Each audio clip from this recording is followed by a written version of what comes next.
All right. Hello, everybody. Hope you all are doing well. This is DFS Army's tournament strategy show where we will look at last night's slate, see what went well, what didn't go well, and then we'll pregame a little bit for this show and start to talk through guys that are standing out, talk through all of the injury news per usual.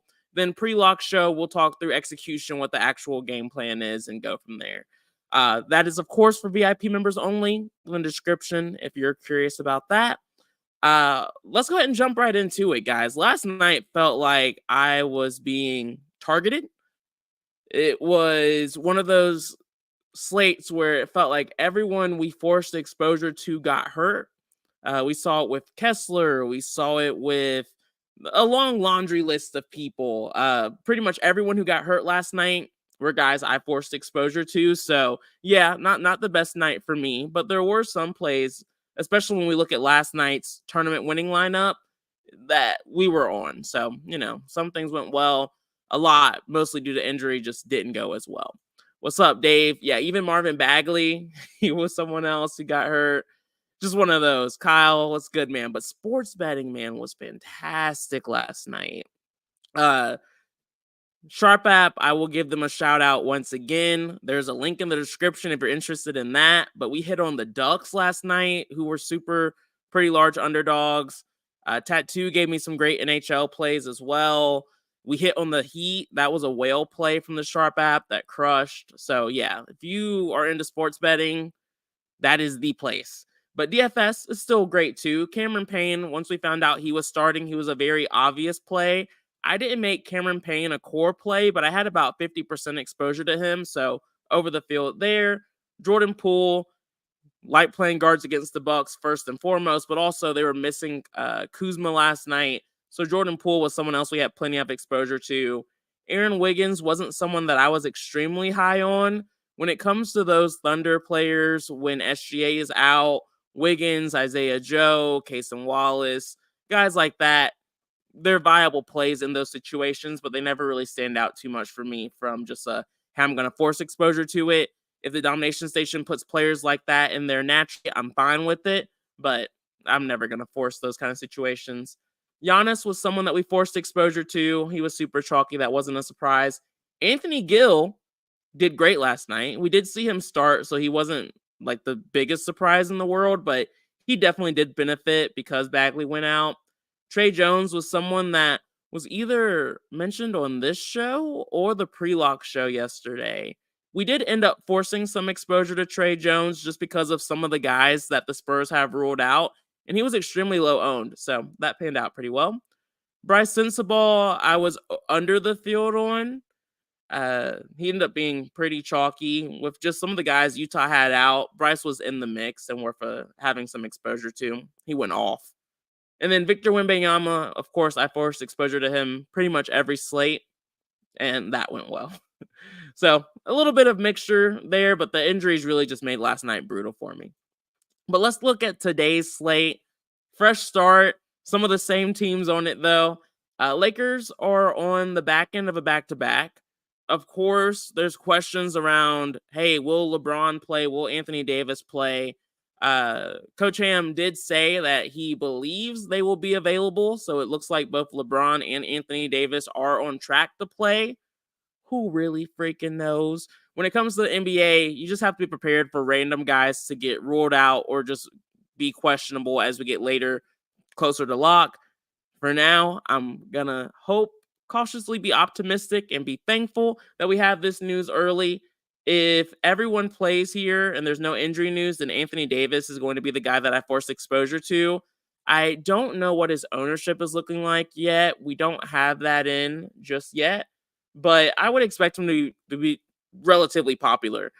We like playing bigs against Washington.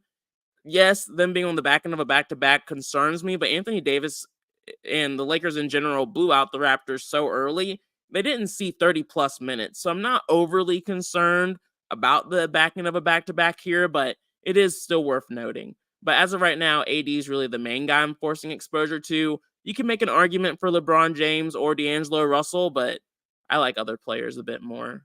LeBron James, once he hits 10K and when everyone's healthy, that shit's wild to me. Hard for me to get on board with that. For the Wizards tonight, of course, we have some injury news that does matter here. We have quite a few guys listed as TBD for the Wizards tonight. Rashawn Holmes is first and foremost TBD. Kyle Kuzma, gigantic piece of their offense, is listed as TBD. Tyus Jones is TBD. Marvin Bagley is TBD. And Landry Shamet is TBD. The injury news will impact what I do with the Wizards by a lot. If Tyus Jones returns into the lineup, my interest in Jordan Poole at 7,300 just goes significantly down. The matchup against the Lakers is still a plus matchup for guards in particular, but we know Jordan Poole has just not been that guy this season. Here recently, he's been in good form, but a lot of that has been because guys like Tyus and Kuzma have been out of the lineup. So for me, if Kuzma plays and Tyus sits out, I'm still willing to take a shot on Jordan Poole. But if Tyus and Kuzma return, my interest in Poole just goes much, much lower. Maybe 5%, maybe 10%, depending on where ownership falls on them, but my interest level goes down. With Kuzma returning, Denny Avdia's a viable play, as is Kispert, but they're just guys that aren't standing out too much for me yet. Jaron Butler and Anthony Gill are viable value plays, but again, a lot of that will just depend on who actually ends up playing tonight. For instance, if like Rashawn Holmes and Marvin Bagley play tonight, Anthony Gill shouldn't start in this spot, and I doubt he'll see too much run. But if they're both out, then we can go right back to Gill tonight. Highest total game on the slate. Thankfully, it's the first one. It's a game I want exposure to. Lakers, allegedly, we have insight around who's going to play, so I feel pretty decent about just forcing some exposure to Anthony Davis. I'm still going back and forth on D'Angelo Russell. And then with the Wizards, we really just have to wait and see who actually plays. But this is a game I am going to force exposure to. Next up, we have one of the games that scare the absolute hell out of me, and it's this Portland Trailblazers game going up against the Hornets. And as of right now, it's looking like I'm going to end up forcing exposure to a lot of these players, but I want to emphasize that this has one of the lower game totals on the slate. The nice thing about it is that it has the closest spread on the slate. So as long as this game can be competitive and the ball can actually go in the hoop, because these are two just really bad teams, then we should be able to get some decent fantasy value out of these players just because a lot of them are that cheap and in really soft matchups. So let's start with the Portland Trailblazers. We have Jeremy Grant listed as doubtful.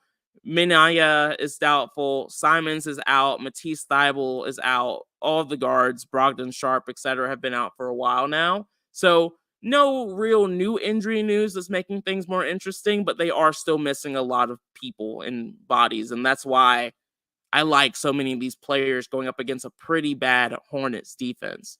DeAndre Ayton, bigs against the Hornets, only 7,600. Love his upside. Sim model liked him as well. Banton, we've been on the Banton train for a while now.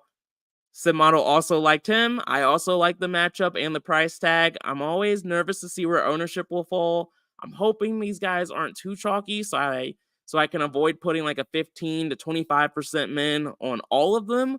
But if I have to, I have to. Jabari Walker, we hit on this last time. Matchup is still soft. Sim model still loves him. I always worry about how consistent Jabari Walker can be, but the matchup makes me a little bit less nervous about it.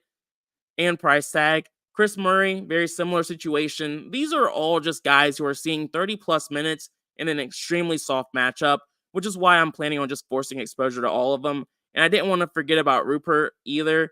At 4K, still seeing 30 plus minutes. Again, when it comes to Chris Murray and Rupert, they are on the bottom of the totem pole, but they're also the cheapest just because they are not the most consistent players, but definitely viable in this spot, this game environment, and at this price tag. So, yeah, Trailblazers are looking good today. B-Mac, Mishik, and Richards are out. We are almost there, yeah. Part of why you just have to kind of keep forcing exposure to the Hornets tonight. It does not feel good. Yeah, but it makes sense. So I'm doing it. What's up, fam? Rodney, hope you're doing all right, man. Let's see. For the Hornets tonight, B-Mac beat me to it. We have Mishik already ruled out. Nick Richards already ruled out. Brandon Miller was listed as probable, which was a little weird to see just because it was a little late, but at least we should get a lot of information about this well in advance. Miles Bridges is doubtful as well, which has a dramatic impact on this Hornets team that's just been really, really bad lately. Brandon Miller is one of my favorite plays on the slate. He is really their only viable offensive weapon at this point, just because of all the injuries this team has had this season. Trey Mann at 5,500 without Mishik is significantly way too cheap for how many minutes he's playing. And again, matchup isn't bad going up against the Trailblazers, so I'm not even worried about that. I just need these guys to not suck tonight. Grant Williams also in a fantastic spot, should start here. Only 5,100. Great matchup. Again, love him tonight. Other players that we will have to consider. The DS hasn't fully updated because we did get that Miles Bridges news relatively recently. I think the starting lineup will impact a lot. Bertans at 3,600 is already close to must play. He's my favorite value play on the slate. Again, just another guy who's going to play a lot of minutes, who's really cheap in a solid matchup. We do need to see who's going to be the starting center tonight. I believe we're thinking it's going to be Marquez Bolden, and that's what Underdog has as their projected starting lineup. If Bolden ends up starting tonight, oh, end of season NBA, man. Gotta love it. At 3K, if he sees like 16 to 20 minutes, he becomes a very viable play on this slate. Other players, if Poku starts, which I don't really understand why we're not starting Poku here, but Poku at 3,900, especially if he starts, becomes another one of the better value options we have on this slate. So we're only 2 games in, and we already have a decent amount of value. For me, the Hornets value is the value I trust the most, though, so far. All right, next game, and we have another Q tag. For the Thunder tonight, of course, SGA is listed as TBD. Jalen Williams is TBD. The Thunder did play last night, so we saw this situation play out where both SGA and Jalen Williams missed the game, but today's a different day, and there's a chance they could play. I am really hoping both SGA and Jalen Williams play tonight, so I don't have to worry about playing any of the Thunder. You guys know the Celtics are a pretty good defensive team. They're not a team I like to pick on very much or very often when it comes to DFS. Josh Giddey disappointed quite a few people yesterday. If SGA and or Jalen Williams get ruled out, I'm going to go right back to Josh Giddey. So it's really just that simple for me, but worth mentioning that that possibility could happen. Chet, I wouldn't have a ton of interest in. We saw the other Jalen Williams step up when Jalen was out yesterday. Wouldn't fully expect that to happen again. I think I do still like some of the other value in earlier games if Williams and SGA get ruled out again, but might be worth digging a little bit deeper into if we see that happen again. So for now, crossing everything that we don't have to think about the Thunder tonight, but this is also a pretty high total game. But the only way I'm forcing exposure to the Thunder is if one of SGA or Jalen Williams get ruled out. The Celtics also have their own questionable tag in Jaylen Brown. We've seen him miss a few games already, so it does feel at least a little bit more probable that he could miss this game. Obviously, just like last time, if Brown is out, Tatum becomes the top priority. Guys like Derek White and Pritchard become slightly more interesting. I know there's another player I'm probably missing as well when Jaylen Brown goes out. But my top priority is really always just Tatum and White because of their increasing usage. So as of right now, if everyone plays in this game, I'll force some exposure to Tatum just because of the high game total. But no one else is really standing out for me from a matchup standpoint. It's really going to take injury news to make this game more appealing for me. And part of it also has to do with just the price on everyone. I think everyone's priced pretty appropriately at this point, 7,900 on Porzingis. I don't see a lot of value we're getting here, which isn't always the only thing to look at. Just isn't, they aren't standing out for me. This next game, we have the Pistons. Oh, what's up, OG? Hello, everybody. Let's have a great day. Jay, tell Mr. Five, great call. Yes, it was Mr. Five who mentioned Trey Jones last night. And that smashed. And I'm not going to give Mr. Five all the credit. We knew to play Trey Jones. That wasn't the biggest surprise, but that was a great call. And he mentioned it before I did. So great call, Mr. Five. Yeah, I ran into some of those same landmines. Yeah, Chetty Osman was a core play and he went down. Bagley also went down. And yeah, OG, I'm right there with you. Someone else got hurt too, who was also a pain. Also, y'all, if you could like and subscribe, the likes really just show that, people are paying attention and watching still. So I always support that when y'all are able to do it. Let's see. Moving on, we have the Pistons going up against the Hawks. For the Pistons tonight, per usual, at this point, we do have our guy, Cade Cunningham, listed as questionable. Marcus Sasser is questionable. Taj Gibson is doubtful. At this point, we know, especially in a relatively soft matchup against the Hawks, if Cade Cunningham plays, he's someone that I want to match field weight exposure on. 8,600, we're seeing his price tag start to creep up, but it's still not so high where I feel like he's not playable. Jalen Duren was not on the injury report. Not someone I'm overly excited about right now, mostly due to his price tag. The matchup against the Hawks is one that I don't hate, especially for bigs.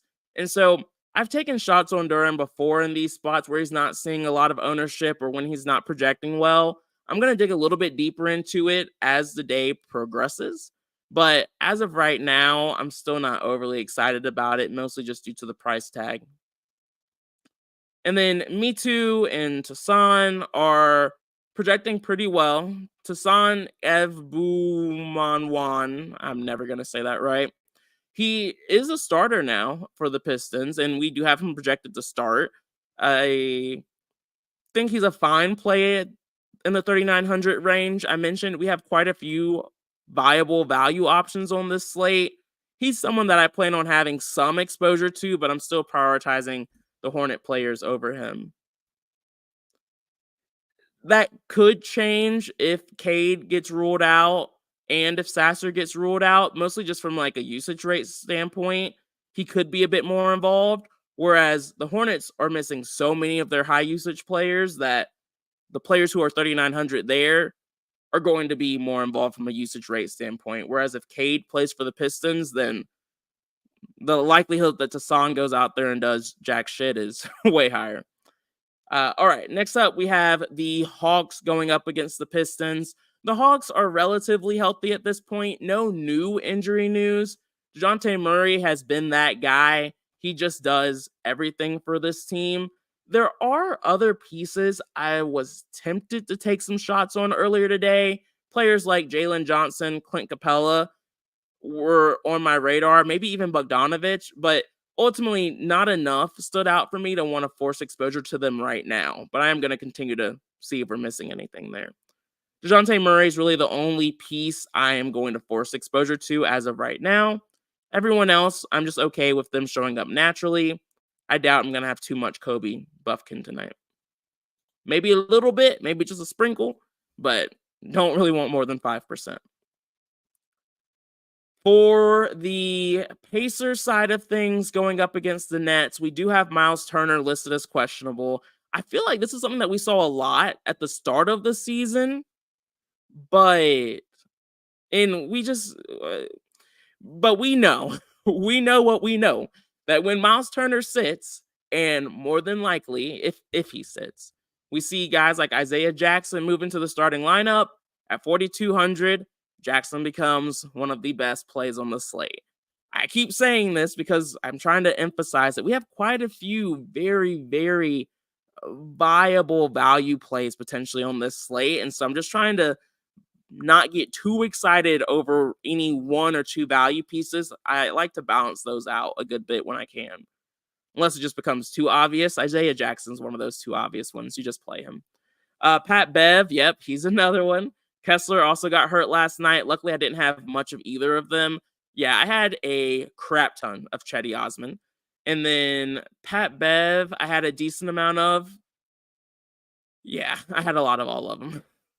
Painful, Travis, but it happens. It's part of playing DFS. All right. So for the Pacers, we talked about Turner being questionable. That's huge. If he gets ruled out, Pascal Siakam would see a nice boost for me. I don't love picking on the Nets typically. They're just a solid defense. The total of the game is what's keeping me interested, but the Pacers are always involved in high total games, so I'm not going to get too cute when I'm looking at the Pacers tonight. Halliburton's really the only guy who's on my radar, but when it comes to pay up options, he's at the bottom of my totem pole. So, in the perfect world where we can play whoever we want, where it's looking like we might be on the cusp of having a slate like that, I plan on forcing exposure to Halliburton. But if for whatever reason we don't end up having as much value as I believe we have now, and as I think we'll continue to have as we get closer to lock, if that shuts off, then I'm comfortable not playing Halliburton tonight in this matchup. And I'm not really getting exposure to any other Pacers, but like I said, Turner getting ruled out would change that dramatically. Now, the Nets are the team that benefits the most here by being in a high total game. This is not an environment that the Nets are typically a part of. Cam Thomas burned everybody last time. I was high on Cam Thomas on, what was it, Monday? On Monday, but then we didn't have the pre-lock show because I got sick. But I didn't have Cam Thomas as a core play because Cam Thomas almost always sucks when he's a when he's a super chalky play for everyone. I don't know where ownership is going to be tonight, which makes things a little bit tougher for me. But I plan on having a pretty similar strategy. I would assume Cam Thomas is going to be low owned because he burned everybody last time out. This is when I want to attack a player like Cam Thomas who can be explosive. So at 7,700, if he's below 10% owned, I can almost guarantee Cam Thomas will be a leverage play for me tonight. If he is over 10%, I doubt he'll be 15 to 25% owned. If he is, I'm okay matching the field, but if he's that chalky, he won't be a core play for me once again. Watford is fine at 4,400. I never get excited about Watford because his upside is limited just from what we've seen so far. He could surprise us, especially if Turner gets ruled out. But I think we have better value with a bit more upside, so I don't want to go out of my way to play Watford. I have a like on him because he's worth mentioning. He's another value piece that we can have in the mix, but not someone that you want to get too excited over. And then that's about it for the Nets. I think Bridges could be sneaky as well, but I'm leaning more so towards Cam Thomas just from his upside, his price range. I like that he, just when we think about guards on this slate, I like where he fits in to the lines that I've already started to make. And ultimately, I just like his matchup a bit better too. I think Bridges is fine. I just prefer Cam Thomas. And that's about it. I like the Nets tonight. Not a team I'm trying to avoid at all. Things get a bit rougher from here on out.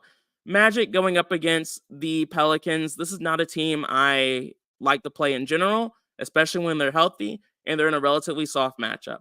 We know guys like Paolo in particular can have ceiling performances in spots like this, but I'm not going to go out of my way to play the Magic here in this spot. Also, the lowest total on the slate. And then we have the Pelicans going up against the Magic. We know the Magic are another good defensive team. For Zion at 8,900, I do have a like on him. Let me check my notes. Matchup is brutal. Brutal. Yeah, Zion did struggle earlier in March when he went up against Orlando. This has to be a sim model play. Yeah, let me pull it up. Sim model, 8,900. Zion. Yeah, he has a little bit of upside at 0.6%. I'm not taking the Damian Lillard one serious just yet, and I'll explain why. This is also part of why I like Halliburton. Sim model liked him as well. Yeah.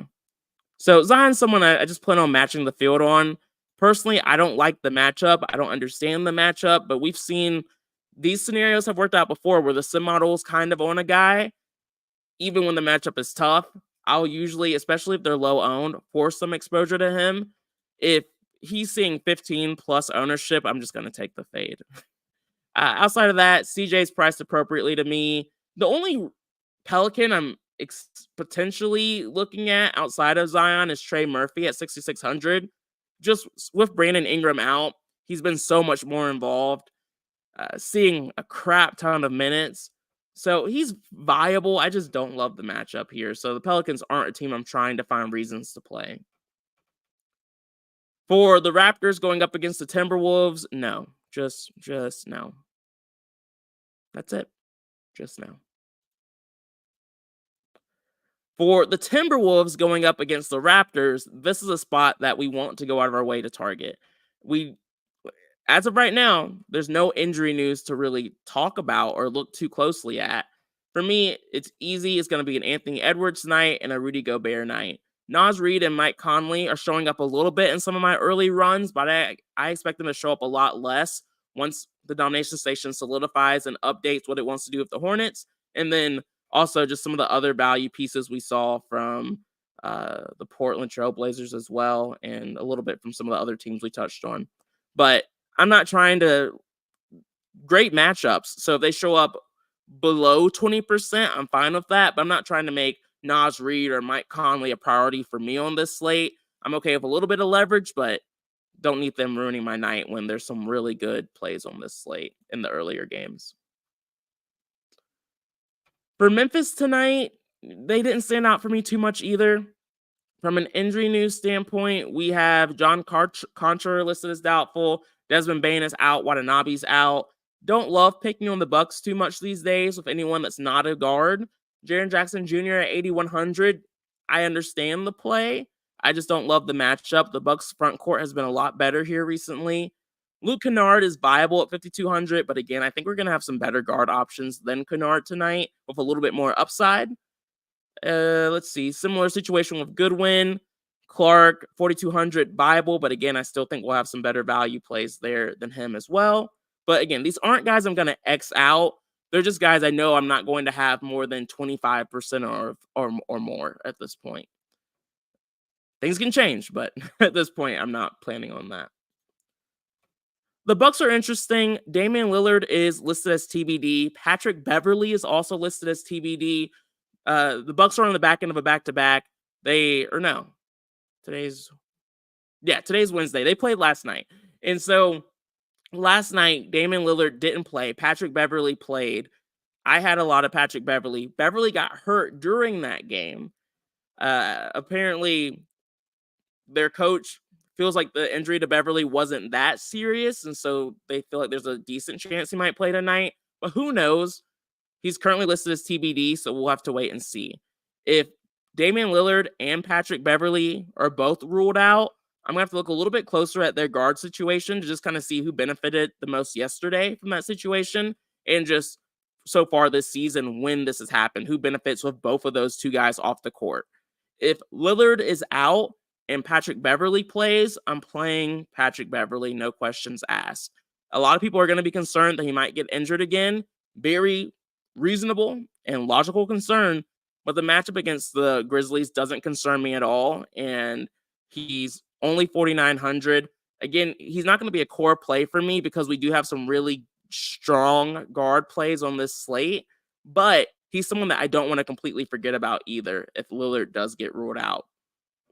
And then Giannis, if Lillard is ruled out, is going to be close to a must play for me as well. Middleton could be interesting as well, but right now I'm really just prioritizing Giannis. And so, yeah, guys, that's this slate in a nutshell. Quite a few games, and you're right, it hasn't been as explosive lately. Part of that, actually, let me look a little bit closer at it before I say it. Minnesota, Edwards. Yeah, no, it's just true. For the most part, outside of the Detroit game, which I have no idea why he played so bad in that game, he's really just had a lot of tougher matchups. Like he's going up against Houston, who's playing at a faster pace, but they're still a decent defense. Chicago, they allow a lot of threes, but their zone defense can be tough. Denver, we know how tough of a defense they can be.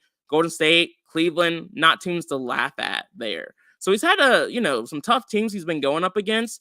The Raptors are the exact opposite of that. They're a team you beat up on. His price tag is still concerning, so that's why I'm not over the moon on Ant, but I do like the matchup for him and Gobert. So yeah, should be fun. Should be fun. All right, so I will see you all on the pre-lock show. Those of you who can make it, you have to be a DFS Army member for that. Feel free to use promo code BOB if you're not a member already, and you want a 10% discount. That helps me and you a little bit. And yeah, I'll see you all then. And if not, I'll be around tomorrow, same time, different slate. Peace out, y'all.